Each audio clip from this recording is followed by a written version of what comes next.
Hi guys, welcome to trend பண்ணுவோம். இந்த வீடியோவில் இதை பற்றி பார்க்க போகிறோம்னா, பிக் பாஸ் சீசன் 9 இந்த வாரம் பார்வதி அண்ட் கம்ருதீன் 2 பேரும் பண்ண ஒரு வேலைக்காக ரெட் கார்டு வந்துட்டு கொடுத்துருக்காங்க. இதுக்கு வந்துட்டு ஆதரவு கொடுத்து எல்லாருமே வந்துட்டு சப்போர்ட் பண்ணிகிட்ருக்காங்க. ரெட் கார்டு கொடுத்தது நல்லது, ஜஸ்டிஸ் வந்துட்டு வின் பண்ணியிருக்கு அப்படின்னு சொல்லிட்டு எல்லாருமே வந்துட்டு பார்வதி அண்ட் கம்ருதீனுக்கு ஆப்போசிட்டாக இருக்காங்க.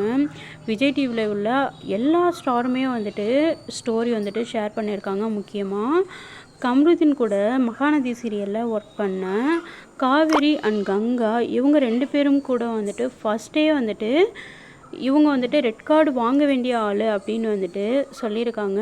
அதை தொடர்ந்து இவங்களுக்கு ரெட் கார்டு கொடுத்ததையும் பார்த்துட்டு இப்போது ஜஸ்டிஸ் வின் பண்ணிடுச்சுன்னு ஸ்டோரி வந்துட்டு ஷேர் பண்ணிகிட்ருக்காங்க. இவங்க கூட ஒர்க் பண்ணவங்களே இவங்களை பற்றி நல்லா தெரிஞ்சிருக்கும் அப்படின்ற மாதிரி தான் வந்துட்டு இவங்களோட ஸ்டோரிஸ்லாம் வந்துட்டு இருக்குது. இதை நீங்கள் எத்தனை பேர் சப்போர்ட் பண்ணுறீங்கன்னு கமெண்ட்லாம் மறக்காமல் சொல்லுங்கள். தேங்க்யூ.